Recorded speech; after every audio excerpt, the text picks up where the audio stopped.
Desiguales, capítulo domingo. A ver si podemos colaborar para romper un mito que convive entre nosotros. Ese mito es que en la Argentina es el lugar donde más, así los mitos son muy exagerados, donde más se pagan impuestos y que esto conspira contra el crecimiento económico o contra las ganas de los empresarios de venir a invertir a la Argentina. Bueno, analicemos estos datos muy sencillos de OCDE, que es la Organización para la Cooperación y el Desarrollo Económicos, que para que tengan una idea son los 35 países o una reunión de 35 países desarrollados. Ahí está Australia, Estados Unidos, Japón, Reino Unido, Alemania, etc. Bien, presión impositiva. Estos son datos del 2019, es decir, datos prepandemia. ¿Qué porcentaje de la recaudación impositiva implican en la Argentina, en América Latina y en los países desarrollados de la OCDE de su Producto Bruto Interno? De la República Argentina, el 28,6%. Ese es el porcentaje de impuestos dentro del Producto Interno Bruto. En América Latina, 23%. Argentina un poco arriba de la región. Pero miren los países desarrollados. 34% de su Producto Interno Bruto, de toda la riqueza que generan de ese 2019, fue la recaudación impositiva. Y lo que viene tiene que ver con, intentar comprender cómo se forma ese, casi 30% del Producto Bruto Interno. Lo que estamos viendo ahora tiene que ver con el componente IVA, que lo pagamos absolutamente todos, y los bienes y servicios, que también lo pagamos todos. ¿Y por qué menciono esto? En Argentina, un 52%, muy similar al valor regional, 50%. Pero en comparación con la OCDE, que es de un 32%, es muy elevado. ¿Qué significa esto? Que es un impuesto, el del IVA y el aplicado sobre bienes y servicios, que es un impuesto al proceso productivo. No distingue entre un rico y un pobre, no distingue entre el que puede pagarlo y el que no puede pagarlo. Es decir, el que es millonario lo paga igual y en igual porcentaje que aquella persona que está buscando empleo o que ni siquiera llega a fin de mes. Es un impuesto, si se quiere, injusto. Se dice un impuesto regresivo en un modo un poco más académico, pero lisa y llanamente es un impuesto que se lo cobran exactamente igual a cualquier persona del país. Y veamos estos últimos datos, que son la frutilla del postre, que tiene que ver con ganancias, el componente de ganancias, es decir, lo que se cobra efectivamente en función de lo que se gana. Insistimos, estos son datos publicados en los últimos días de la OCDE. Miren en la Argentina. Ganancias, es decir, quien más tiene en la Argentina aporta el 7% de todo lo que se recauda en función del Producto Interno Bruto. Miren América Latina, por arriba de la Argentina, 9%. Y miren la OCDE, los países desarrollados, 24%. Es decir, que si uno observa esta estructura impositiva, en la Argentina los ricos más ricos pagan menos impuestos.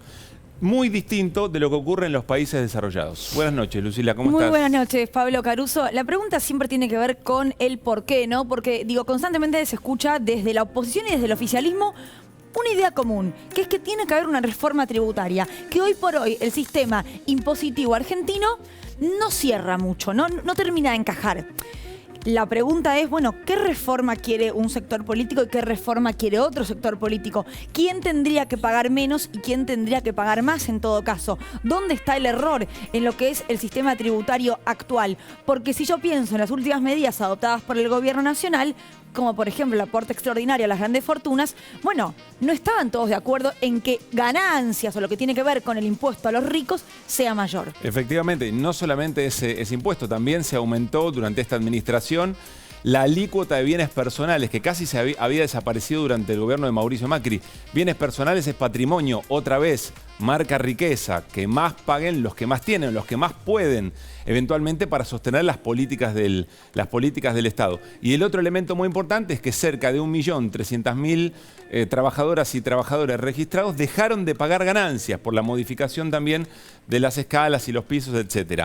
Con lo cual está muy bien lo que plantea Lucila, que es todos dicen, o hay cierto consenso en revisar cuál es la estructura tributaria. Ahora, ¿qué es lo que efectivamente hay que revisar? Y de esta manera, planteado de esta forma, aparece muy gráfico y muy sencillo. Cuando nos lo explican difícil es porque no quieren que comprendamos que la Argentina, insisto con esto, es donde los ricos más ricos pagan menos impuestos, a diferencia de lo que pasa en los países desarrollados. Está ya Javier Timerman en los estudios de Desiguales. Con él vamos a hablar en un rato nada más sobre esto, pero no exclusivamente. ¿Qué pasa con el Fondo Monetario Internacional? ¿Es la recta final hacia un acuerdo? El recuerdo de su hermano, ex canciller también, Héctor Timerman. De todo esto hablaremos en instantes con Javier. Y también estará con nosotros Cristina Vanegas, aquí charlando sobre el final del programa. Actriz, directora teatral, cantante, así que tenemos un programa de domingo muy, pero muy lindo para pasarla bien en este rato, para cerrar el domingo. Además, por supuesto, nuestras columnistas en el caso de hoy. Programa libre de humo, y así arrancamos en este Desiguales de domingo mientras nos acercamos a la mesa. Hoy está Jime, está Cande, está Lu Bertoya, pero comienzo con vos, Cande, porque tenés información sobre esto, sos la que de hecho nos explica sobre esto diariamente, o correginos, ¿no? Si algo claro. que dijimos no estaba del todo bien. No, me parece lo importante marcar justamente esta presión impositiva, y esta presión impositiva, como es un promedio de cuánto es de la riqueza que se genera en el país, presiona en impuestos, o cuánto es esos impuestos, lo que esconde son las desigualdades de quienes pagan eso. En principio, eso podríamos decir que está bien que pague más el que más tiene y que pague menos la que menos tiene.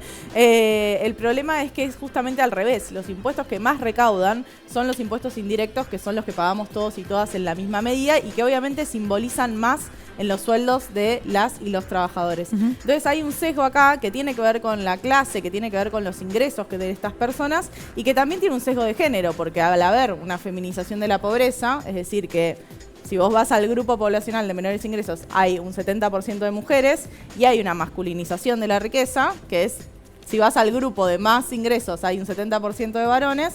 Bueno, entonces este esquema fiscal regresivo impacta también en la desigualdad de género, claro, y la reproduce constantemente. Hablas de masculinización, ahí está, de la riqueza, Cande, y tenés una placa con lo que tiene que ver con quiénes pagaron el impuesto o el aporte extraordinario, mejor dicho, porque era una única vez a las grandes fortunas. Claro, el 74% de quienes pagaron el aporte solidario, que fue en, este año en 2021, después de todo el recorrido de presiones políticas que tuvo para salir, fueron varones. Y es interesante porque cuando uno ve bienes personales, que sería como el impuesto justamente que grava el patrimonio, ve que el 64% son varones. Entonces este aumento en el aporte de la riqueza muestra que los más ricos, de los más ricos, todavía son más varones, digamos, claro, como que hay una masculinización más fuerte todavía, como que hay menos mujeres aún en el grupo de mayores ingresos. Entonces, también discutir el esquema impositivo y discutir cómo se recaudan impuestos de cara a una reforma fiscal, habla también de, bueno, qué tipo de sociedad vamos a formar en términos de igualdad de oportunidades para varones y para mujeres. ¿Reforma que vos la ves viable? Pregunto. Bueno, el gobierno asumió, digamos, con la Ley de Solidaridad y Reactivación Productiva, teniendo algunos cambios, como decía Pablo, en la alícuota de bienes personales, pero con un proyecto de reforma fiscal. Eso no se llevó a cabo de manera de reforma fiscal. Hay un entendimiento de que hay demasiados impuestos que se terminan pisando entre la estructura nacional, la provincial y la municipal, pero bueno, todavía parece no haber un acuerdo político hacia dónde hay que ir. Yo creo que es importante discutir esto en términos de, bueno, qué impactos tiene en el hoy en día, ¿no? Sí, y hay que plantear como problema no tanto la pobreza, sino la riqueza, y cómo se distribuye y cómo se equilibra en todo caso, quién pone más a la hora de hacer un esfuerzo para salir a flote, ¿no? Bueno, y esto en el marco justamente de la renegociación con el Fondo Monetario, que estamos viendo, bueno, dónde está el excedente para hacer los pagos que vienen en los próximos años. Bueno, tiene que ver, ¿no? Porque este año hubo un achicamiento del déficit también por este aporte solidario. Y el año que viene, si no tenemos este aporte solidario, que además tuvo un efecto positivo en términos de género, bueno, ¿cómo vamos a afrontar, ¿no?, los vencimientos y todo lo que tenemos que por delante? Bueno, buena parte de esto, o algo de esto, vamos a seguir charlando en el programa con Candy y también con nuestro entrevistado Javier Timerman. Bueno, Jime, ¿por dónde nos llevas hoy? Buenas noches. Hola, buenas noches. Vamos a estar hablando de los apoyos políticos que estuvo buscando el gobierno dentro de los sectores productivos, la CGT, la UIA, las organizaciones sociales y también... Apoyos para ir a la negociación con el fondo. Y sí, para ir un poquito más inflados, ¿no? Para mostrar consensos de distinto tipo. Sí, pero vos sabés que justo en esa intención de mostrar consenso fue el propio Alberto Fernández el que en un momento dijo, bueno, además de tener toda esta gente que nos apoya dentro del país, nosotros también vamos a volver a poner en discusión el origen de este préstamo, las irregularidades que hubo ahí atrás. las respuestas del fondo son muy burocráticas, pero bueno, por lo menos vuelve a ponerse sobre la mesa. Bueno, de eso vamos a hablar en un ratito. Recordemos que ya están en los Estados Unidos integrantes del Ministerio de Economía y del Banco Central. Técnicos, ¿no? Técnicos. Dos técnicos. En reuniones que nos encantaría ser mosca, ¿no? Yo igual creo que no, Se yo levanta no la voz. entendería nada, así que no sé si me gustaría tanto. Para mí entenderíamos todo. No, De verdad. Para mí con entenderíamos todo. técnicos. No, bueno, debería venir con un intérprete. A mí Vamos me con sigue Cande. poniendo mal que siga el Shorton Woman. O sea, que se mantenga, que sean todos varones. ¿Son la todos comitiva. tipos? Son todos tipos. ¿Comitiva 100% hombres? 100% varones. Bueno, eso es un dato interesante Hay que también, decirlo. ¿eh? Sí. Bueno, ahora vamos a preguntar- Perdón, Cristín lo había retado a Dujoven en su momento, ¿Se ¿no? acuerdan? Y bueno, por ahí lo retan a Guzmán. Poquitas mujeres, ¿no? Sí, Le dijo le la- dijo. Ay, se rió. Shorton Woman. Bueno, alguien golpea la mesa en un momento, alguien le agarra todos los papeles No. y dice, che, me voy, listo, se acabó así. Es no más va. tibia la cosa para mí. Agarrame que lo mato, ¿no? Yo creo que no. ¿Sí? Bueno. Yo creo que no. Lu Artoya. Bueno, y hoy vamos a hablar también de un lugar que está corto de mujeres, que es la Corte Suprema, y que esta semana va a estar regido por la relación entre la Corte Suprema y el gobierno. ¿Cuál es el tema que se va a meter ahí? El Consejo de la Magistratura, que para muchos quizás es un órgano desconocido, pero tiene que ver con el lugar donde se elige a los jueces y donde también, bueno, se define qué jueces deben dejar la magistratura si no se comportan como es deseado. ¿Qué va a pasar? Bueno, la Corte viene preparando un fallo adverso para el gobierno que podría cambiar la conformación del Consejo de la Magistratura, y lo que quiere hacer el gobierno es anticiparse, pegar Apa. primero y presentar un proyecto para cambiar la conformación de este organismo. Y además esta semana va a ser la primera reunión entre el ministro de Justicia y los Supremos. ¿Nunca se Bueno. juntaron todavía? Nunca, desde O sea, marzo. Soria nunca tuvo un cafecito Nunca con tuvo un- los jueces hombres Lo que de pasa la es que Corte. debe ser algo que se maneja muy cuidadosamente, ¿no? El acercamiento de un ejecutivo o un miembro del ejecutivo con la Corte Suprema, a ver cómo se lee o no. Bueno, y aparte porque cuando Soria asumió no venía bien la relación entre el Ejecutivo y la Corte, así que me parece que fue dejando pasar el tiempo. Y viste, cuando vos vas dejando pasar el tiempo, hay algún momento en el cual te tenés que sentar. Sí. Y acá los jueces de la Corte pusieron una fecha que es el 16 de diciembre como tentativa para sacar este fallo. Y bueno, entonces hay que ir a discutir este tema. Bueno, si Desiguales de hoy sirve para entender que en la Argentina los más ricos pagan menos impuestos, ¿y qué es el Consejo de la Magistratura? ¿Y qué se está jugando ahí? Nos tenemos que dar por hechos por Satisfechos. completo. Sí, ni hablar. Satisfechos. Vamos a nuestro living. Vamos. Vamos, porque Bueno. ya te estás olvidando el teléfono. No, te lo voy a dejo. llevar. No bueno, te lo necesito. llevo igual. Es una vida sin celular. Es una vida sin celular. ¿Cómo anda, Javier? ¿Qué tal? ¿Cómo están? Gracias por estar acá. Gracias. Yo te voy a pedir que no saludes más, porque yo estoy vestida de cuesta determinada muchísimo. manera que me Sí. complicas un poco la existencia. capaz que lo haga a propósito. Entonces no saludes más en vivo, te lo voy a Bueno, pedir, por perfecto. favor. Javier, gracias por haber No, venido. gracias por Recién nos reímos con Pablo porque yo hoy estuve leyendo un par de notas que te hicieron en el último tiempo y te presentan como financista, pero nuestros productores sé que no les gustó el término y nos escribieron analista económico. ¿A vos te molesta el término financista? No, para nada. Es que no, en realidad, muchas veces me dicen economista y no soy economista. Acá la gente en Argentina, por alguna razón que no sé cuál es, creen que las personas que analizan temas financieros, económicos, tienen que ser economistas. Y el economista en Estados Unidos, donde yo vivo y donde hice toda mi carrera, generalmente son universitarios, gente que está en las universidades haciendo análisis, no son las personas que están involucradas en el día a día de la situación de un país, en la industria, en las finanzas, etcétera.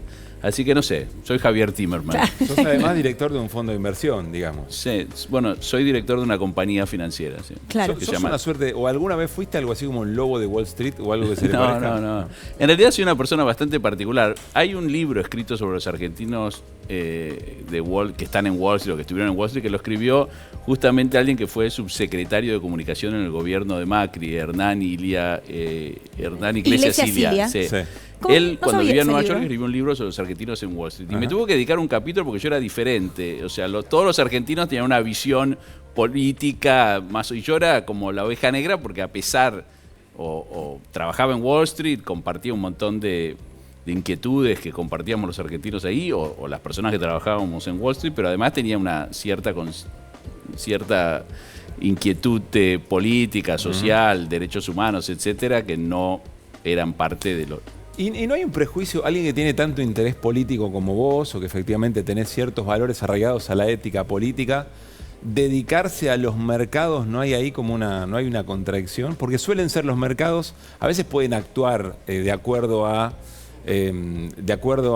racionalidades, pero también tienen una carga, o por lo menos nos los presentan con una carga de prejuicio ideológico muy fuerte, sobre todo cuando miran países como la Argentina y al peronismo en particular. Sí, son prejuicios, yo creo. Los mercados son como, es como que alguien, yo siempre digo, los mercados son un vehículo que sirven para financiar industrias, empresas y países.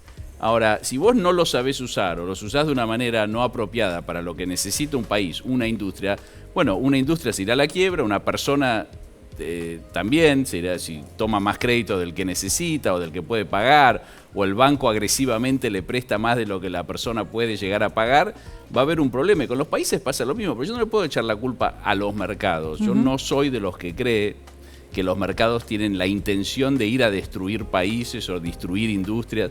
Se comportan de una manera, vos tenés que saber cómo usarla, manejarla y cómo relacionarte con los mercados. ¿Y no condicionan las políticas de los países o no buscan condicionar las políticas de los países? Yo creo que no necesariamente buscan condicionar las políticas de los países. Lo que los países entran en una relación, ya sea con el Fondo Monetario Internacional o con fondos de inversión o con los bancos, y después hay una negociación sobre cómo hacer el repago de esa deuda o cómo seguir el programa económico que le permita al país o a la empresa repagar esa deuda. Por eso yo lo que siempre digo es, lo mejor es entender cómo funcionan los mercados y relacionarse de una manera racional. Vos no le podés echar la culpa al mercado o al banco si vos le pediste más plata. Sí, de algún sentido podés decirle, che, el banco me prestó más de lo que yo podía. Pero también tenés que tener cierta responsabilidad vos sobre lo que estás haciendo vos, tu empresa o vos como país. Claro. Ahora, me das pie para que preguntes sobre el Fondo Monetario Internacional, ¿no? Porque, digo, encaja en muchas de estas situaciones, un préstamo imposible de pagar, pero a un país que antes gobernaba un gobierno y otro, hay que pagarle igual. ¿Se entiende cómo funciona desde la Argentina el FMI entiende cómo funciona la Argentina? Pienso en esta mesa de negociación que se está dando incluso en estos momentos en Washington. No, bueno, yo creo que hay un problema, claramente, porque me parece que el fondo tuvo una actitud irresponsable ante un requerimiento irresponsable de la Argentina. Ahora los dos tienen un problema. El fondo me parece que debería haber, o sea, para ir para atrás. El fondo le había prestado a la Argentina 57.000 millones de dólares. Terminó dándole 44.000 cuando Alberto Fernández dijo no le den más. O sea que evidentemente se podía haber parado cuando le prestaron 25.000 millones y hoy deberíamos menos. Entonces el fondo tuvo una actitud irresponsable, la Argentina creo que también, y ahora necesitan negociar para ver cómo se sale de esto. No creo que la salida sea no te pago esto porque vos fuiste irresponsable, y tampoco creo que el fondo debería decirle pagame porque me debes la plata. O sea, tiene que haber alguna forma de negociar que le sirva a ambos para que ambos puedan, el fondo eventualmente recibir el pago y la Argentina crecer lo suficiente como para estar en condiciones de hacer ese pago. Claro. Javier, está en discusión si efectivamente el Fondo Monetario tiene que alterar un poco sus reglas de juego para aceptar algún tipo de negociación con la Argentina distinta de la que ha hecho o de la que tiene hoy en el menú. ¿Vos crees que tiene que modificar eso teniendo en cuenta que para dar efectivamente ese préstamo sí pasó por alto una enorme cantidad de cláusulas cuando entabló el préstamo con el gobierno de Macri? Sí, yo creo que el fondo tiene que tener muy claro qué es lo que está financiando. Generalmente el fondo financia o se involucra cuando hay tres tipos de inconvenientes en los países. Un problema económico, que es, por ejemplo, que las exportaciones de un país bajen muchísimo de precio y necesita salir del paso el país. Esa es una forma de involucrarse. Otra forma de involucrarse es si el país tiene problemas financieros. Tomó más deuda de la que podía, hubo una crisis en el país económica o algún tema que no le permite hacer pago, los intereses subieron demasiado en el mundo y no puede hacer pago, entonces se involucra al fondo. Y después cuando hay problemas políticos, cuando la clase política está paralizada y el país está en una situación de crisis. Ahí el fondo también se mete, pero tiene que ser lo suficientemente cuidadoso para entender qué es lo que está financiando. Claro. El fondo, cuando le prestó a la Argentina 57.000 millones de dólares, estaba financiando una discusión política que había en la Argentina. Y me parece que eso fue erróneo por parte del fondo. No importa si después eso se usó para pagar esto, se usó para pagar la otra, como muchos de Cambiemos dicen. La realidad, a mi juicio, es que el fondo tenía que haber dicho, señores, ustedes están en un debate político y nosotros no nos vamos a involucrar. Pero hay un dato importantísimo. Sé que tenemos Sí. para ver la opinión de Federico Sturzenegger respecto a esto, pero no quiero dejar pasar una palabra que usas. Tú usas la palabra error. ¿Es un error o en realidad es acción política deliberada? Porque eventualmente si vuelve a ganar por el que estoy apostando, yo arreglo. De alguna manera, bueno, lo dijo Macri, ¿no? En 5 minutos arreglo. Pero si pierde, el gobierno que sigue queda muy condicionado. Yo tengo la capacidad de condicionar el modo en que va a crecer o va a desarrollar su política económica. Vuelvo a la pregunta. ¿Es un error o fue un acto político deliberado el del fondo, a tu criterio? Yo creo que el fondo se comportó de manera, o sea, no, me refiero a que fue un error en el sentido de que no le dio resultado. O sea, claramente el fondo estuvo, a mi juicio, envuelto en una negociación política, de apoyo político a un sistema que ellos consideraban que era el mejor para la Argentina, que ellos consideraban. Sí. Hubo muchísimo apoyo político. Claramente, si la presidenta hubiese sido Cristina Fernández de Kirchner, el fondo no venía con 57.000 millones de dólares. Entonces, hubo un interés político por parte del fondo, de los países centrales, que son los accionistas del fondo, en financiar un proyecto político. Eso está claro. Ese es un error, Claro. para mí. Mal vista la Y creo jugada, que el si fondo se quiere, también claro. hoy en día lo ve como un error. No funcionó. Habló quien fue presidente del Banco Central durante una parte del gobierno de Mauricio Macri, Federico Sturzenegger, del Fondo Monetario Internacional, dijo lo siguiente. Podemos tener un acuerdo con el fondo o podemos no tener un acuerdo con el fondo. Al día siguiente nos vamos a levantar y todos los problemas de Argentina van a seguir estando exactamente ahí. Va a seguir el cepo, van a seguir los controles de precios, van a seguir que los exportadores tienen prohibido exportar. Creo que la gente del fondo tampoco tiene mucho interés en arreglar porque es un quemo. Arreglar, digamos, hacer algo con Argentina. Argentina después nunca cumple. Es un quemo, dice Sturzenegger de una manera muy coloquial. Yo igual celebro hablar de esa forma, pero dice, es un quemo para el Fondo Monetario Internacional arreglar con la Argentina. ¿Coincidís? No, la verdad que me parece un poco irresponsable usar esa terminología. La Argentina está en una situación difícil, los argentinos estamos en una situación difícil. Me parece irresponsable hacer ese tipo de... Yo lo conozco a Federico, tengo buena relación con él, pero me parece que no debemos expresarnos de esa manera ante una crisis tan grande como la que está pasando el país. Tenemos que todos trabajar juntos para ver cuál es la mejor manera de solucionar esto. Yo siempre vuelvo al ejemplo que me gusta mencionar para que en Argentina se entienda muchas veces cómo se tratan los problemas en otros países. La más grande crisis financiera mundial desde la Gran Depresión fue la del 2008, que se generó en Estados Unidos, la crisis de las hipotecas. Parecía como que el sistema financiero mundial iba a entrar en caos, se iba a destruir, principalmente el americano. Esto fue en octubre del 2008. En noviembre del 2008 había elecciones presidenciales. El presidente Bush pidió al Congreso un paquete de medidas para solucionar esta crisis que se venía y que estaba derrumbando a los bancos. Los republicanos, el partido gobernante del presidente Bush, no se ponían de acuerdo y fueron los demócratas los que dijeron nosotros ponemos los votos para hacer un paquete de ayuda para que la gente, los americanos, puedan estar mejor. No miraron a la política, a lo que les convenía políticamente en ese momento, se fijaron en lo que le convenía a los americanos. A mí me parece, hoy estaba leyendo unas declaraciones de un diputado de la oposición que decía no vamos a apoyar ninguna negociación si no hay consenso dentro del Frente de Todos, donde todos los diputados voten. O sea, están haciendo política sobre un hecho que para mí los involucra también. Acá hay que poner al país primero. ¿Cuál es lo mejor? Y lo mejor es buscar un consenso entre todas las fuerzas políticas y ir juntos al fondo a negociar este acuerdo que es muy importante para los próximos 20 años, 30 años. ¿Cande?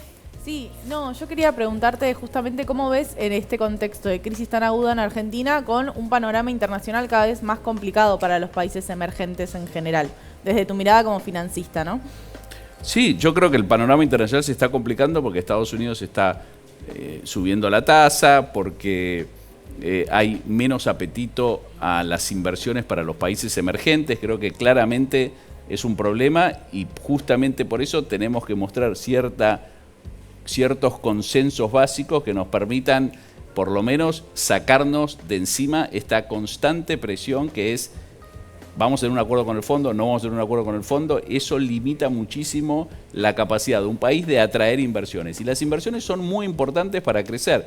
La Argentina no tiene un problema económico diferente al que tienen otros países.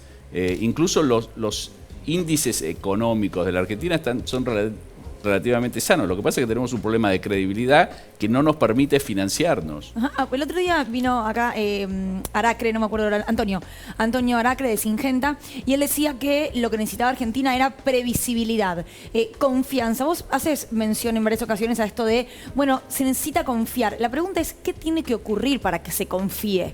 Claro, es una muy buena pregunta, porque siempre, para los argentinos siempre estamos en la misma situación. Yo creo que, mira, para darte otro ejemplo, lo curioso es que el gobierno anterior usó mucho, asustó mucho a la gente diciendo: vótenme a mí porque si no viene el chavismo, nos convertimos en Venezuela. Y eso justamente fue lo que asustó a muchos inversores y terminaron perjudicándose ellos mismos porque necesitaron ir al fondo a buscar financiamiento. Entonces, previsibilidad significa que las reglas del juego más o menos entre todos haya cierta convivencia entre los políticos, haya cierto interés en que las reglas generalmente que guían, ustedes hablaron de impuestos, que el tema impositivo, el tema laboral, las leyes laborales, leyes impositivas, leyes de atracción financiera, leyes cambiarias, tengan un cierto nivel de previsibilidad acordada entre los políticos. Eso en la Argentina tiende a no ocurrir porque como hacen muchos políticos, dicen: si no me votan, viene la hecatombe. Y el inversor de afuera dice: bueno, entonces si viene la hecatombe, no me voy. O sea, ¿por qué voy a estar yo en el medio de esta hecatombe que ustedes dicen que va a ocurrir si gana la oposición? Reconociéndose. Ahora, Javier, ¿por qué cuando hablas de esos acuerdos que están en boca de todos y todas, digamos, en este momento, por qué mencionás solamente a la dirigencia política? Da la sensación que el gobierno está buscando denodadamente encontrar algún factor de poder económico, algún sector empresarial que logre comprender que mayor crecimiento del mercado interno le va a favorecer, va a vender mejores productos, que ese es el dinamismo positivo por el que está apostando. Pero da la sensación que está queriendo convencer a un sector del poder económico para que lo acompañe, porque los proyectos con la principal coalición opositora son verdaderamente antagónicos. Sí. Vos hablás de un consenso político estrictamente. No, pero ciertas reglas básicas. Si la oposición estaría en el gobierno, también necesitaría ir al fondo a negociar. Entonces, bueno, no entorpezcan una negociación. Pero negociarían otra cosa, eso está claro, ¿no? Sí, negociarían otra cosa, pero no sería... Negociarían otra cosa, pero esa cosa también, para que funcione, debería tener cierto apoyo de parte de lo que sería en ese entonces la oposición, sería el gobierno.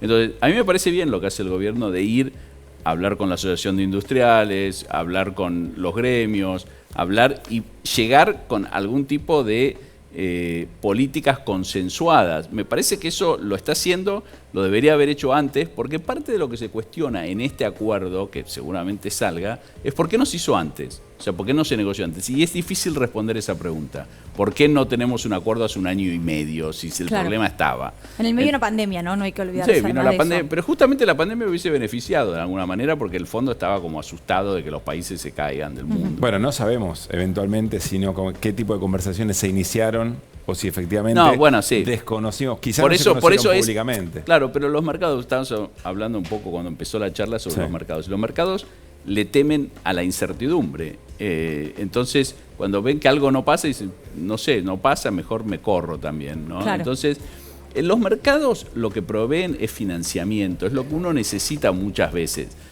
Hay países que se financian al 2%, otros se financian al 20%. Eso también es importante. Entonces, yo creo que el gobierno, después de las elecciones, tiene una impronta de más, o sea, se lo ve más unido, más fortalecido, más entre ellos mismos, con una dinámica más consensuada entre ellos. Y me parece que esta última semana, hablando con diferentes actores de la economía, han logrado mostrar que la Argentina tiene una visión de lo que quiere hacer, cómo quiere llegar a un acuerdo, y me parece que estas negociaciones en estos días van a ser importantes para ver. Jimena, vos nos vamos a repasar qué es lo que el gobierno le reclama al Fondo Monetario en términos de cómo se constituyó el acuerdo o el préstamo con el gobierno anterior. Bueno, vos sabés que una de las cosas que le marca el gobierno argentino al FMI son las irregularidades, el origen. ¿Cuáles son estas irregularidades? La primera es la sostenibilidad. Cómo el FMI no sabía que Argentina no iba a poder repagar, que no iba a tener esa capacidad fiscal, esa sostenibilidad para poder pagar. Después también ahí estamos viendo, volumen. Estamos viendo dos puntos dentro de los reclamos del Fondo Monetario Internacional. Uno dice las estimaciones para el diseño del programa y evaluaciones de sostenibilidad de la deuda, y el otro, cumplimiento de los criterios del FMI para que el país haya obtenido el acceso extraordinario. ¿Qué significa esto? Eso es clave, lo del acceso extraordinario, la cantidad, el volumen. Argentina como mucho podía llegar a pedir 22.000 millones, estamos hablando de 57.000, o sea, más del doble, una locura, pero como lo que Argentina dice es cómo no vieron eso, si nosotros solamente podíamos llegar a acceder según la cuota que nos corresponde, como mucho 22.000, eso es la palabra extraordinario que marca ahí el gobierno. Después, otra muy importante que se la dijeron cada vez que pudieron, es la fuga de capitales. Claro, ¿qué se hizo con ese dinero, no? Porque aparte ellos veían que Argentina tenía abierta la cuenta capital. Digo, lo dijo el propio expresidente Mauricio Macri en la CNN. Dijo, sí, nosotros efectivamente fuimos a buscar al fondo porque teníamos que pagar a los bancos privados. Eso es fuga. Claro. Lo dijo directamente él. Después otra cosa, por ahí más leguleya, que es los aspectos administrativos. Argentina tiene que abrir un expediente, en términos de burocracia, una carpeta donde se proponga ir al fondo a pedir este crédito, no enterarnos el día después ya con los hechos consumados, como hizo el presidente Macri cuando avisa a toda la población a través de hecho, los hay una medios. investigación y una causa estrictamente de abogados y abogadas que se ocuparon sobre esto, y lo que queda claro es que primero se tomó el préstamo, después se firmaron los papeles. No, una locura. Una claro. cosa realmente irregular. Y la última es lo que ellos llaman el aspecto de la transparencia, de que están hablando de que se ponga el eje en el hecho de que fue un préstamo político, no un préstamo acordado por cuestiones técnicas, un préstamo por necesidades económicas, no, fue un préstamo político a pedido del expresidente estadounidense Donald Trump, y que para beneficiar esto que recién nos comentaba nuestro entrevistado, el eje con el sur del continente. Bueno, recién lo mencionamos también esto, por supuesto, con Javier. Vamos a cerrar la charla con Javier Timerman, con algo que ocurrió y tiene mucho que ver con Héctor, con su hermano. En los últimos días, esta semana, finalizó en la ex-ESMA un encuentro, un congreso donde se debatió sobre las consecuencias del lawfare. No solamente en la Argentina, sino también en la región. Lawfare le llamamos a la intervención política, o la intervención en la política de los países de un sector del poder judicial, a mi entender mafioso. Bueno, el expresidente del Ecuador, Rafael Correa, víctima también del lawfare, cerró esa jornada y esto decía. Hoy aquellos que soñamos y luchamos por un mundo mejor, no enfrentamos ya la brutalidad del Plan Cóndor, pero sí nuevas y sutiles formas de represión. Me refiero al denominado lawfare, el tema central de este evento organizado por la Secretaría de Derechos Humanos de la Nación. Ya no torturan ni matan, no porque no quieren, sino porque no pueden. Los adelantos tecnológicos evidenciarían estos crímenes prácticamente en tiempo real. Por ello ahora a la represión la revisten de tintes legalistas y hasta de moralidad. Se trata de lawfare, literalmente guerra jurídica, pero en realidad el abuso del derecho y el uso de la difamación y las mentiras en nombre de la lucha anticorrupción para destruir moral, política, económica y judicialmente a los adversarios políticos. Estamos La muy represión cerca. moderna, ¿no? De Sí. entender un poco Correa cuando habla de, bueno, no pueden hacerlo a través de métodos violentos antiguos, lo hacen a través de estos métodos violentos también. Mencionábamos a tu hermano Héctor, fallecido, durante incluso un proceso no solamente de persecución judicial, sino de denostación personal. Sí, sí. No, fue realmente algo terrible y a mí lo que más me preocupa de todo eso, más allá del sufrimiento de mi hermano, la catástrofe que le significó, la imposibilidad de curarse, bueno, todo lo que ya sabemos a nivel personal, a mí lo que más me asusta de todo esto es el silencio de la sociedad ante un claro hecho de abuso judicial.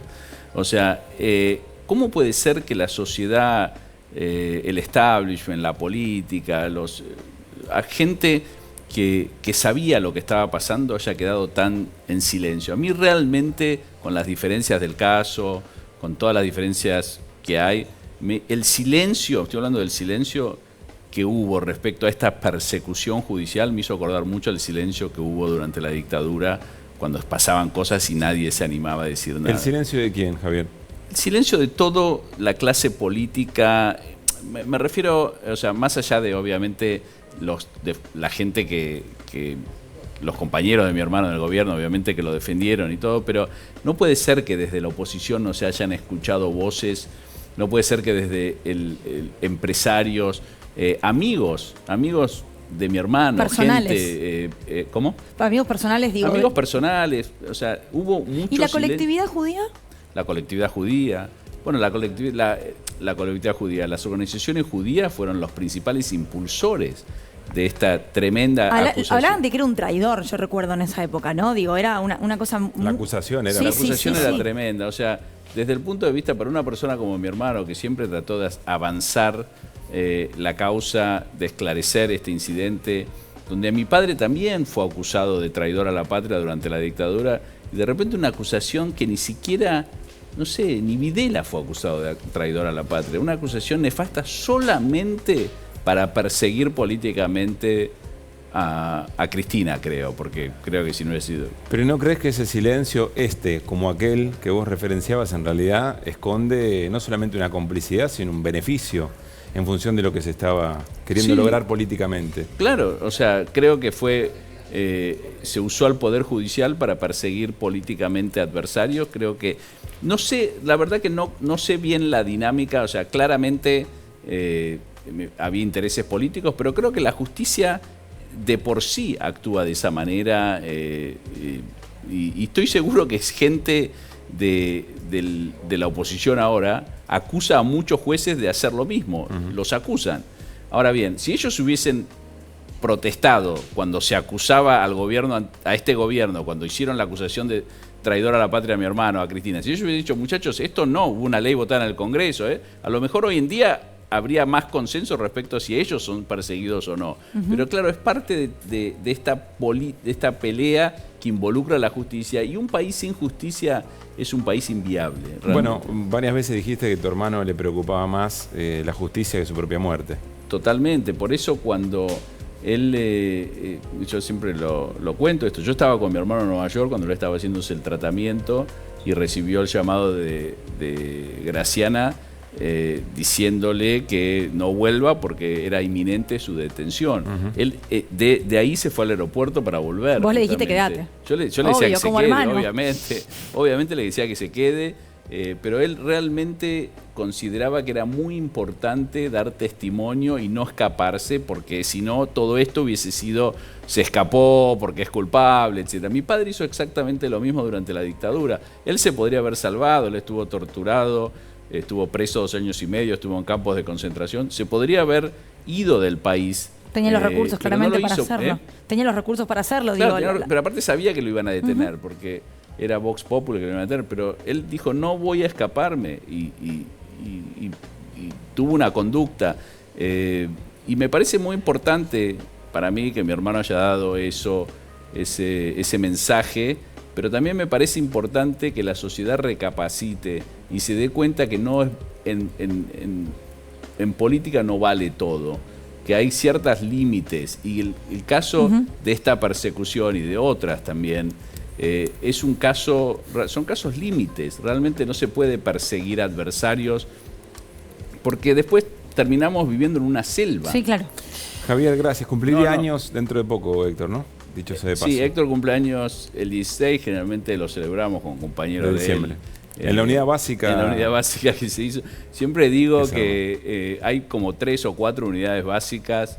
Mi hermano era peronista de una familia que no era, pero mis padres no eran peronistas, yo tampoco, yo no soy, no tengo afiliación política, pero mi hermano era peronista y yo creo que nada le hubiese gustado más. O sea, le hubiese encantado saber que hay una unidad básica con el nombre de él. Eso es bueno.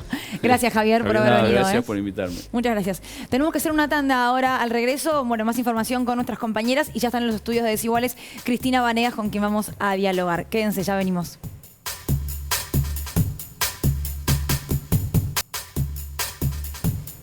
Estamos al aire, ¿eh? Sí, muy bien. Bueno, seguimos en capítulo domingo de Desiguales y en este caso vamos a charlar con Cande porque tiene mucha información acerca de también el sector privado y sus recursos. ¿De qué se trata? Ya está Cristina Vanegas en nuestro living para charlar con nosotros en minutitos nada más. Charlamos con esta maravillosa actriz, directora de teatro, cantante de tango y tantas otras cosas.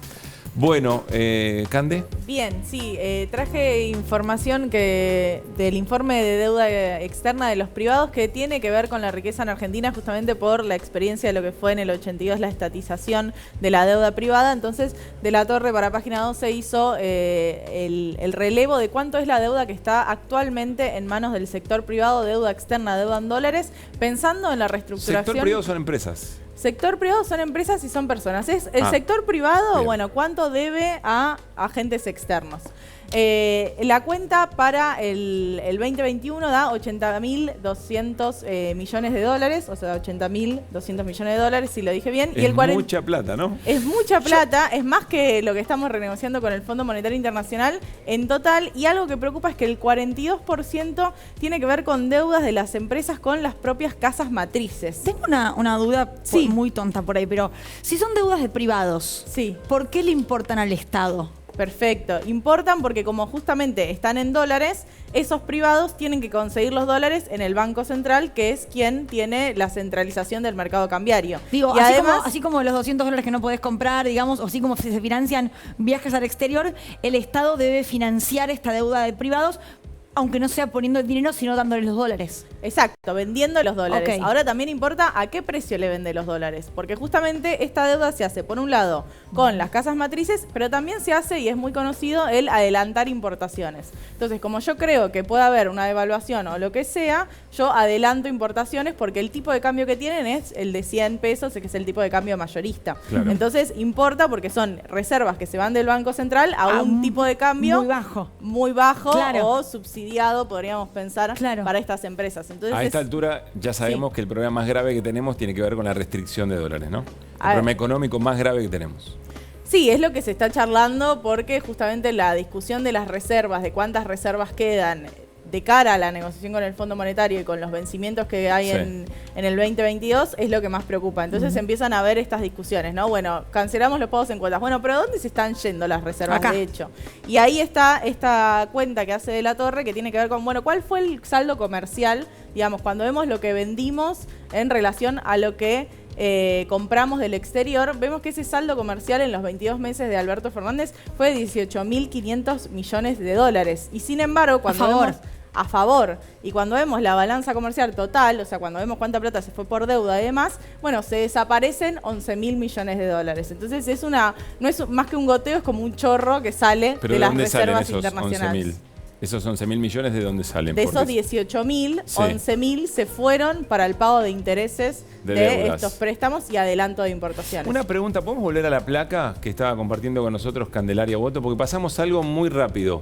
El 42%, es decir, 33.400 millones de dólares, tiene que ver con el mismo grupo económico, vos dijiste casas matrices. ¿Nos explicás Sí. eso un poco mejor? Sí, tiene que ver con empresas que son internacionales, digamos que son multinacionales, Sí. que están en el país, pero que tienen una casa matriz por fuera y hay una deuda intragrupo. ¿Eso es deuda o es Claro. una manera de sacar guita para afuera. No, bueno, es que también empieza justamente la falta de transparencia en estos números porque, bueno, es normal que a veces las casas matrices presten para el propio proceso productivo, como Sí. decía Javier, digo, hay una parte del financiamiento que es normal para el proceso productivo. Es muy difícil y hay que hilar muy fino para saber cuánto es normal del proceso productivo y cuánto es en realidad esconder un préstamo con un tipo de cambio que es mucho más barato. Ujú. Bueno, por ahí me tildan de interventor de la propiedad privada, pero en función de... Sí. Claro, pues estamos en un momento en que tenemos que priorizar qué es lo más importante para el desarrollo de las grandes mayorías populares en nuestro país. Sí. Que para eso se gobierna, digamos, ¿no?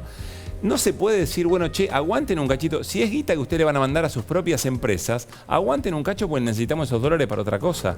Yo acá me voy a poner el sombrero de economista, que es el sombrero poco simpático. Sí. A veces es muy difícil estar regulando todas esas canillas. Una opción posible sería que no sea por lo menos al tipo de cambio mayorista. Claro, y que sea un cambio mayor. Sí, o que sea el tipo, o que lo resuelvan con dólares en el mercado. Entonces que lo resuelvan al dólar MEP y ya, y que lo reservan con un dólar más alto. Ujú. Son distintas soluciones que dan los economistas, digo, ante un problema claramente que es esta pérdida de reservas. Bien. Bueno, Bueno. muy bien. Muchas gracias, Cande. Difícil de entender, ¿eh? Aplauso para Cande que lo Entendí explicó bien. bastante bien. Muy bien, Entendimos, Cande. entendimos. Muy bien. Gracias. Se le aplaude detrás de cámara Sí. porque yo ya vi ese número y no entendía nada. Te Si soy muy arrancamos con el sincera. aplausómetro de todo lo que hagamos, que lo mocheto. A mí me encanta aplaudir, quiero que lo sepan, ¿eh? Yo aplaudo cuando estoy en un restaurante y cumpleaños, el de la mesa al lado, yo le aplaudo, le canto, hago todo. Tremendo. Vamos a aplaudir a Luciana Bertoya, Sí. veremos. Tema difícil, ¿no? Bueno, Consejo de la Magistratura, este organismo que no terminamos de entender, pero que es muy importante porque ahí se junta tanto el sector de la justicia como el sector político para designar a los jueces y también para sancionarlos, ¿no? Voy a ir sea- a la pantalla, puedo cruzarme por acá, camino, Vaya, para sí, no pasar muy enfrente de Lu, porque si no, directamente la tapaba. Porque Bueno. esto es lo que nos ibas a contar, Lu. Bueno, sí. Expliquémoslo, porque hasta ahí es un bingo, digamos. Que me encanta también jugar al bingo. Acá lo que me encanta también, ¿eh? Este es el poroteo judicial, Bien. pero después va a haber poroteo político en el Congreso. Consejo de la Magistratura para nombrar jueces y para destituirlos por juicio político. Exactamente, Bien. esas son las dos funciones y el Consejo se crea con la reforma constitucional del 94. Hubo 3 conformaciones distintas, ¿no? ¿Esta fue la original? La primera, La primera. claro, la primera tuvo 20 miembros, 5 jueces y el presidente del Consejo era el presidente de la Corte Suprema. Todo esto deja de existir en 2006 con una ley que... Perdón, Lu, ¿es la actual, la del 2006? Exactamente. Ok, bien.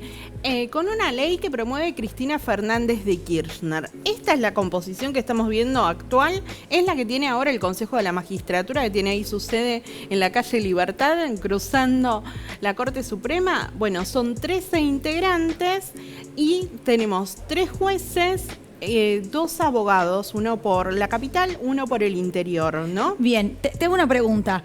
De estas personas que conforman hoy el Consejo de la Magistratura, ¿cuál podés mencionar, más allá de los jueces de la Corte, que son conocidos ya por ser jueces de la Corte, que decís, tal, fulano de tal está en el Consejo de la Magistratura? Bueno, ahora lo que tuvo que ver con la reforma de 2006 es que el presidente de la Corte ya no se sienta en el Consejo de la Magistratura. Fue como, bueno, Corte Suprema y Consejo de la Magistratura, asuntos separados. Ok, no hay ninguno Sí. entonces. Son Bueno, de 3 hecho- jueces que no son de la Corte. De hecho, si prestamos atención, ahí hay la variante que más llama la atención son jueces y abogados.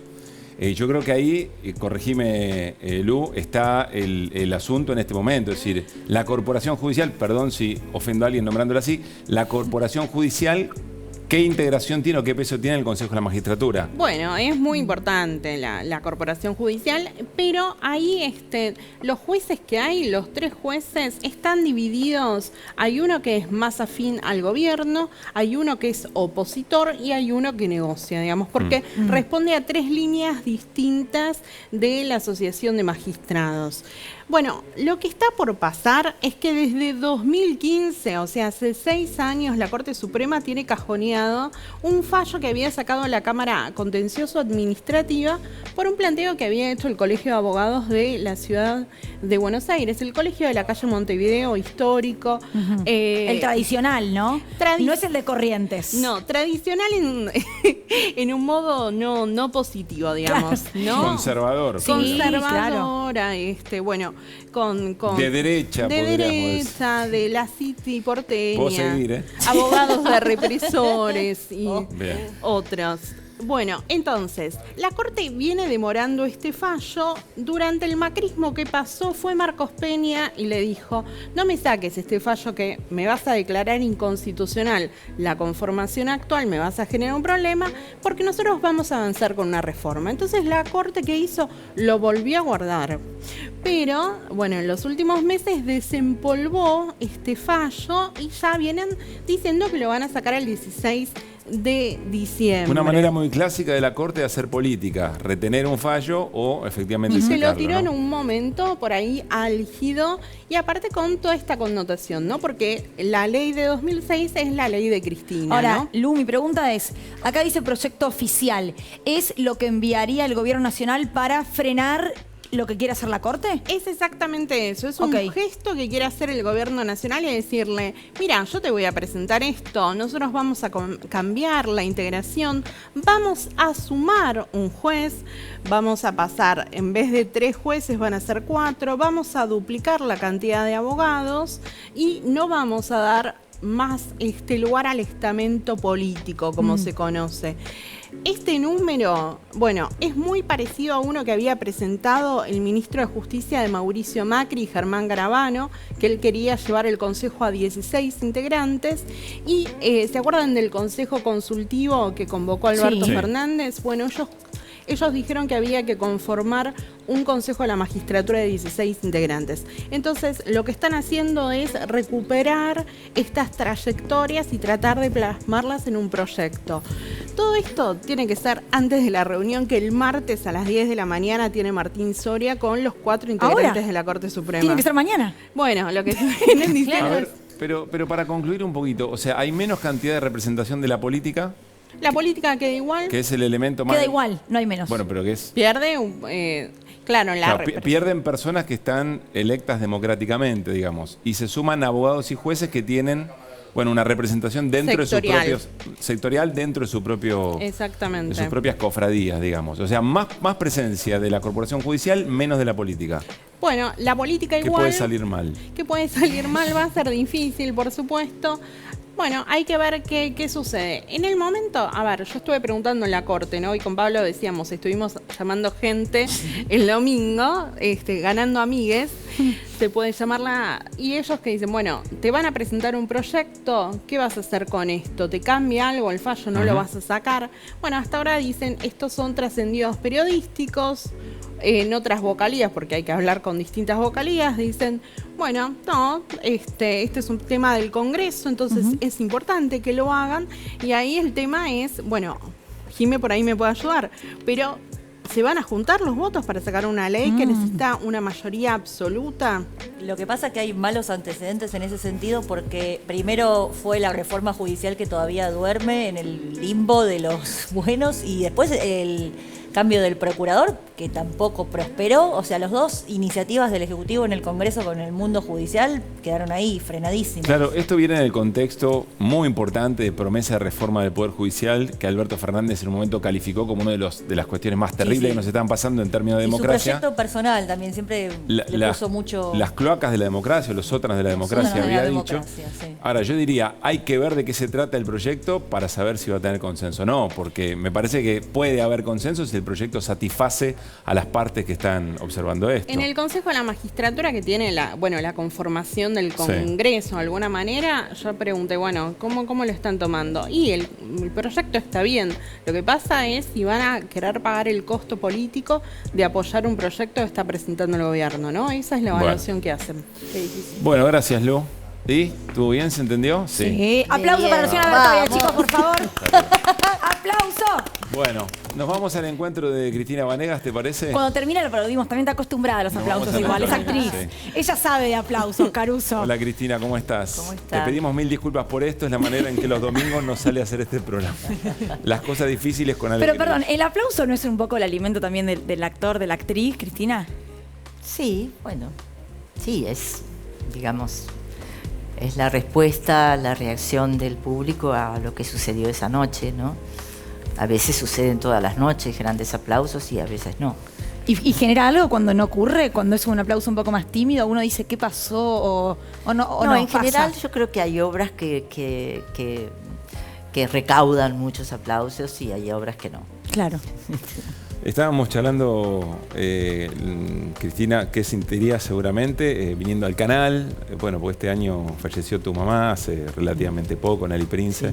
Debe ser un momento importante para vos, ¿no? Siempre entrar a la televisión pública. Sí, porque realmente fue, no en este edificio, ¿no? En el primer Canal 7, que era en Ayacucho y Posadas. Ahí pasé gran parte de mi infancia y jugaba detrás de los decorados y me maquillaba con las actrices y las locutoras y el spray y rubias y me divertía mucho. Y estaba muchas horas allí porque era televisión en vivo, entonces tanto mi madre como mi padre, que era productor, bueno, Oscar, se pasaban, ¿no? Oscar Vanegas, sí, se pasaban el día en la tele. Ahora, era una mujer de avanzada, ¿no? Tu mamá, digo, tuviste una imagen femenina muy fuerte, si se quiere, una mujer trabajando, en una época en que no todas las mujeres trabajaban, Así es. llevando a la hija al trabajo, algo que hoy se pide en guardería, ¿no? Digo, Sí, sí. reclamos actuales en una mujer de otra época.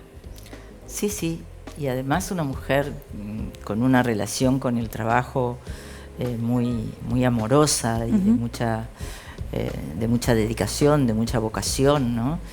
Y una pionera de la televisión argentina, por supuesto. Hay unas series animadas que está mostrando la televisión pública sobre aquellas mujeres y aquellos hombres que dejaron una huella, que marcaron una historia. El capítulo de tu mamá es muy lindo, no sé si ya lo viste o no.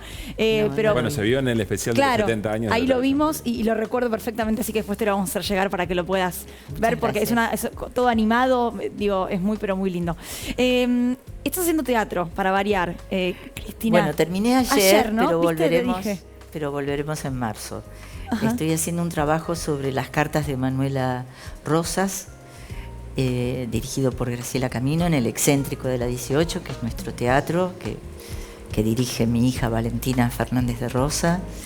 Y bien, tuvimos muchísimo éxito, fue precioso. Tuvimos que agregar una función todos los sábados y se llenaba siempre, y lista de espera, y tuvo muy buena recepción. Hay un trabajo de imágenes, de dibujos sobre arena que hace Alejandro Bustos, que es una especie de mago del diseño, y Elena Gowland, que es la cronista, la que hace toda la contextualización histórica de todo el momento, de toda la vida, digamos, de Manuela, desde que Manuelita, primero, antes de ser Manuelita, claro, la niñita de su padre, a ser, digamos, la responsable de la diplomacia durante 15 años en Buenos Aires, al exilio en Londres, al larguísimo exilio y terrible exilio, ¿no? ¿Cómo volvieron? Fue muy tremenda la pandemia en general, para la industria cultural, en particular para el teatro, para el cine, y específicamente lo charlamos con Carlos Rottenberg el otro día, para el cine por fuera del mainstream, digamos, ¿no? Para el teatro independiente. ¿Cómo fue el regreso? ¿Cómo fue el reencuentro?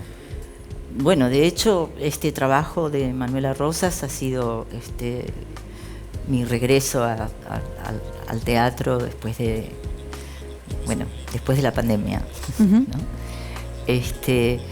Y realmente, bueno, muchos teatros independientes tuvieron que cerrar. No pudieron pasarla, claro. Claro, sobre todo los espacios que son alquilados, que son casas alquiladas no podían sostener. Nosotros tuvimos muchas dificultades para poder sostener los sueldos de las personas que trabajan dentro del excéntrico, digamos.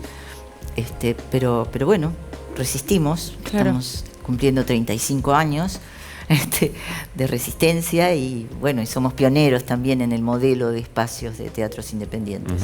¿Y el reencuentro con el público? Fue muy, muy emotivo, me imagino. Sí, fue precioso. Ayer vino Liliana Herrero, vino María Kodama,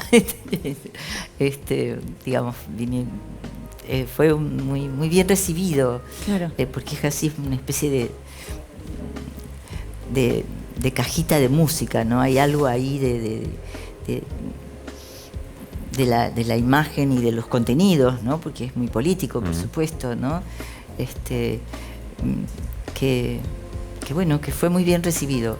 Aprovecho para mandarle un gran abrazo a Liliana Herrero, que ha tenido un año muy, pero muy difícil. Sí, así que todo nuestro cariño. Hablas de lo político, Cristina, y leí una frase tuya que me la anoté de una entrevista hace poquito que dijiste: me mantuve al margen del mercado, no me sometí a sus reglas. Eso siempre tiene un precio. ¿Qué precio sentís que tuviste que pagar por eso? Y, por ejemplo, no haber podido hacer protagónicos en cine. Hice solo un protagónico en más de 50 años de trabajo, que fue una película dirigida por Albertina Carri, Géminis. Pero bueno, al estar siempre en los márgenes, no tenía los nombres que los productores de cine fundamentalmente consideraban, creo que todo cambió, por supuesto, con los años, pero que tenías que tener cartel, nombre, ¿no? Y eso lo tenían las personas que hacían mucho teatro comercial, mucha televisión, mucho teleteatro. Entonces eso te daba Claro, un cartel. Ahora, ¿tu compromiso político crees que también tiene que ver con eso? Sí, con que, por supuesto. digo, no quedarse en la ambigüedad.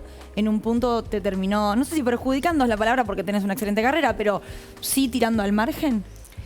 Sí, seguramente también, por supuesto, digamos que no.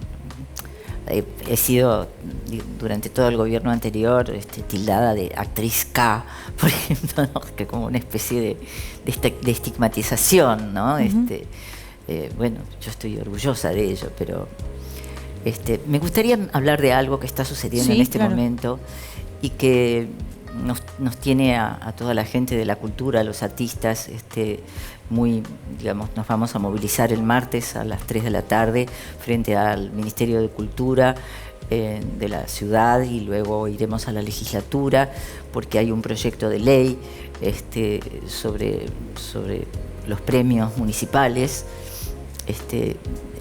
que abarcan a todas las artes, quiero decir, músicos, artistas plásticos, titiriteros, escritores, actores, bailarines, digamos. Estamos siendo sometidos a una especie de degradación y de acción política humillante, porque por otra parte, digamos, somos el presupuesto de estos premios municipales son algo así como 600 y algo de 1.000 pesos por año. Imagínate que para el gobierno de la ciudad es un presupuesto de 0,00, sí, claro. No sé, digo. Entonces, lo que quieren es hacer algo que creo que es inconstitucional, por otra parte, que es cruzar las jubilaciones, ¿no? O sea, el ANSES con los premios municipales, o sea, descontarte de tu jubilación. Por ejemplo, yo tengo la jubilación mínima, porque nunca tuve relación de dependencia, tengo una jubilación mínima, ¿no? Pero tengo el premio Trinidad Guevara por cuando hice Medea, entonces sería descontarle a mi premio mi jubilación, por ejemplo. ¿Y cuál es el argumento para hacer eso? Es un argumento que no se comprende, digamos, es un argumento, yo creo que es un ataque político, porque en general la cultura, los artistas no somos de Juntos por el Cambio, esto claramente, ¿no es cierto? Somos en general... ¿Qué concepto de cultura crees que tiene la ciudad de Buenos Aires? Es una ciudad tan rica, además, en producción cultural. Claro, bueno, esto es un atentado, digamos, esto es un ataque a la cultura, esto es un ataque humillante, degradante, es gravísimo lo que está pasando. Nos vamos a movilizar, estamos intentando realmente revertir esto, porque si no el jueves se va a, bueno, como hacen, ¿no? Sí, bueno, de hecho, sin ir más rifar lejos, el jueves pasado también, con bastante silencio, pero se privatizaron tierras como nunca había ocurrido en la historia de la Ciudad de Buenos Aires. ¿Estuviste siguiendo de cerca eso? Sí, absolutamente, sí. Y firmé todos los... Sos vecina de la Ciudad de Buenos Aires, además. Sí, absolutamente. ¿Y qué opinión te merece esa manera de avanzar sobre lo público?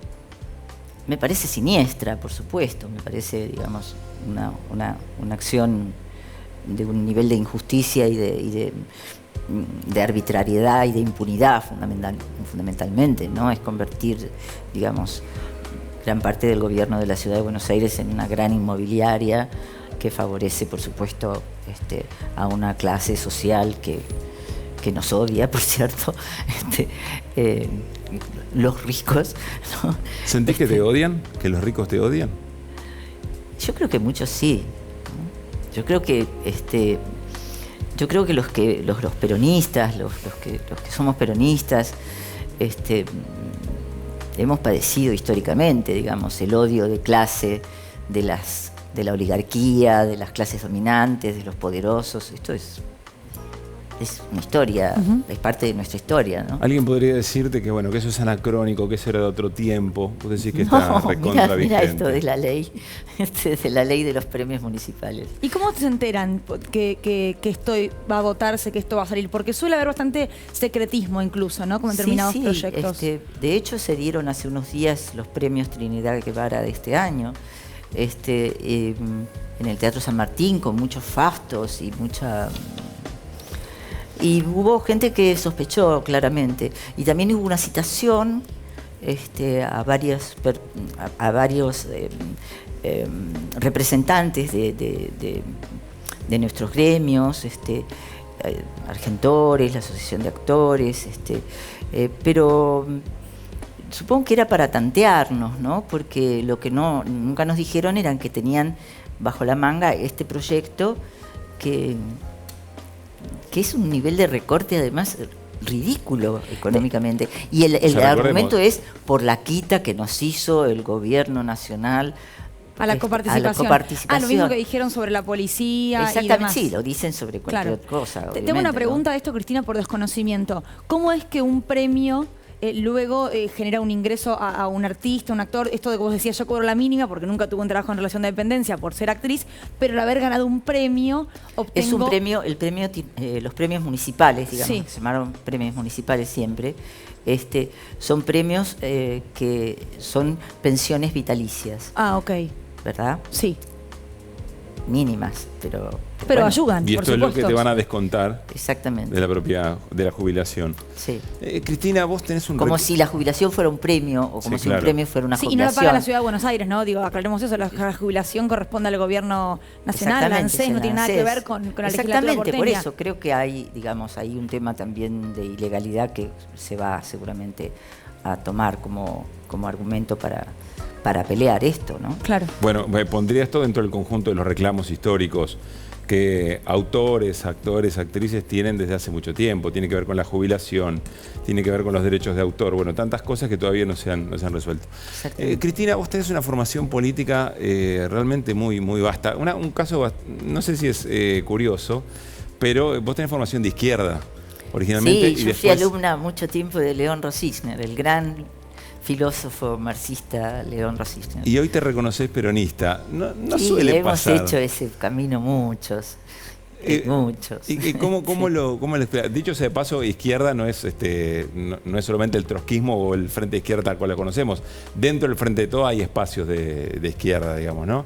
¿Cómo fue ese recorrido? ¿En qué momento hiciste el clic? Suelen decir el peronismo como el tango te espera, ¿no? El peronismo como el tango te espera, exactamente. Y como decía Perón, todos somos peronistas. Pero ¿y en tu caso en qué momento fue? Y fue en el 72, 73, en ese momento. En el regreso de Perón.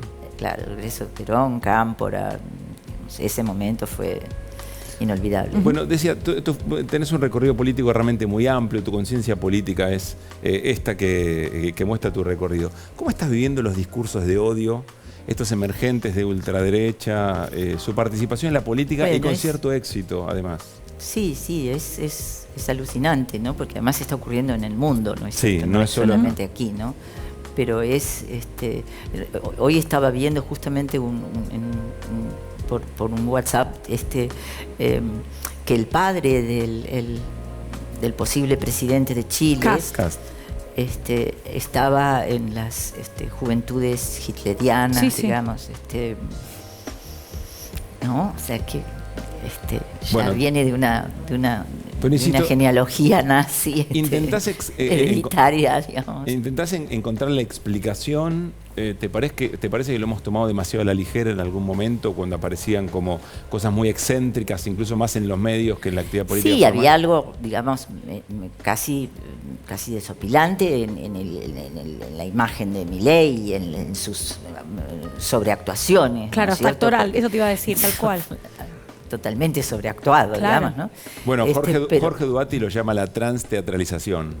Cómo elementos del teatro van a la política o a la vida cotidiana. Exactamente, sí. Pero sí, creo que es muy peligroso y creo que es parte de lo que trajo el neoliberalismo. Creo que, digamos, el avance de las ultraderechas en el mundo es una durísima realidad. Ujú.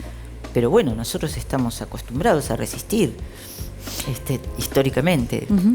Es la última pregunta, Cristina, que tenemos porque se nos corta el tiempo, ya nos dijeron un minuto. Se cumplen 20 años ese diciembre del 2001. ¿Qué te trae a la cabeza cuando pensás en esa época? ¿Qué crees que cambió en el mundo artístico? Bueno, creo que, yo en el 2001 estaba en la plaza, saltando entre gases lacrimógenos y tirando piedras. Pero creo que, bueno, que ha sido una historia, estos 20 años, una historia muy difícil, muy compleja, muy llena de vaivenes, como los 4 años del macrismo, muy amenazada, digamos, ¿no? Creo que tenemos, bueno, la suerte de haber tenido a Néstor, de haber tenido los 2 gobiernos de Cristina, de que haya habido una politización de la juventud, que las mujeres nos empoderemos, que los temas de género pasaran a ser temas tan fundamentales como tienen que serlo. Pero bueno, creo que estamos en una realidad en el mundo muy difícil, ¿no es cierto? Muy adversa, ¿no? No solo, digamos, políticamente, sino también ecológicamente, digamos, hay algo que es una catástrofe. ¿Cuál es tu mayor expectativa para estos 2 años que tiene por delante de mandato Alberto Fernández? Que se puedan realizar las mayores acciones para lograr que ese 50% de pobreza y que tanto la pobreza como la indigencia pasen a tener, digamos, una situación de mucha más seguridad, confort, igualdad. Ya que estamos en desiguales. Cristina, nos vamos, pero recordá, ¿cuándo es la movilización y a qué hora? Es el martes próximo a las 3 de la tarde en la puerta del Ministerio de Cultura de la ciudad, y de ahí vamos a marchar a la vuelta a la legislatura. Bien. Vengan. Sí, no solo para trabajadores y trabajadoras de la cultura, para todo aquel que se sienta... Sí, para todos los que aman la cultura en defensa. y disfrutan de la cultura y saben que la cultura argentina es una cultura valorada en el mundo por su calidad. Sí, claro. Así que vamos. Bueno, Cristina, muchas gracias por haber venido. Gracias, Muchas por haber gracias por venido. invitarme. Gracias. Bueno, con Cristina Vanegas. ¿Nos tenemos que ir ya? No, nos vamos a un corte y al regresar, atención, porque tanto con Cande, con Jime como con Luciana vamos a repasar las claves de lo que viene, algunas cositas que tienen que ver con esta semana que arranca. Ya venimos.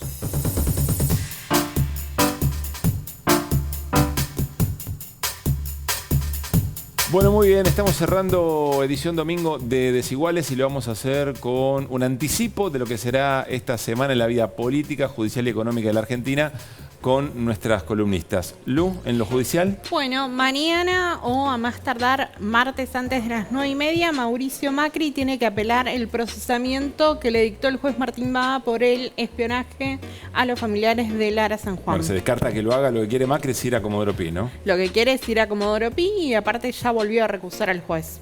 Muy Otra bien. vez. Bueno. Otra vez sopa. Como de paso. Cande. ¿Y ahora qué hago? Lo repuso a Baba. Está medio embolado. Cande. En economía vamos a seguir hablando de justamente de la renegociación con el Fondo Monetario Internacional, de cómo le va la comitiva en Washington y ya en el plano internacional ver cómo sigue el avance de la variante Omicron y cómo eso impacta en los mercados financieros. Epa. Jime. Y bueno, hay marcha para el 10 de diciembre, convocatoria a todas las organizaciones sociales. Lo dijo Máximo Kirchner el sábado, hay que reventar en serio la plaza. Bueno. Así, convocó para la movilización del Día de los Derechos Humanos y la Democracia, el 10 de diciembre. Sí, uno imagina. Próximo viernes es. Sí, uno imagina que es parte de la construcción de calle que el gobierno necesita, no solamente para lo que quedan de mandatos y las decisiones que tome, sino también de cara al acuerdo con. Sí. Uno imagina el acuerdo con el fondo, ¿no? Sí. Mañana no hay desiguales porque hay partido de fútbol, Fútbol. pero el martes no juegan Huracán Central todavía, ¿eh? La- ¿Qué apostamos, Caruso? ¿Qué es? ¿Apostar? Obvio. Hay que apostar en vivo, Al además, aire, así después sí. Deja de pensarlo. El martes apostamos. Bueno, Yo apuesto siempre, Marcelo, yo no tengo miedo, no me vas a correr. Martes 21 horas nos volvemos a encontrar. Mañana 9 de la noche juegan Banfield, Newell's, así que van a tener fútbol para ver en abrigarse, televisión mañana pública. lunes abrigarse. Caruso. Nos vamos. Chao, ¿qué pasa? Ganando amigos, ¿eh? No, digo, porque ganando va a estar amigos. fresco, va a ser una semana Perdón, fresca. después me dice a mí, se dieron cuenta, ¿no? Pará, va a ser Chao, una semana. que tengan buena no semana. se puede hablar, viejo.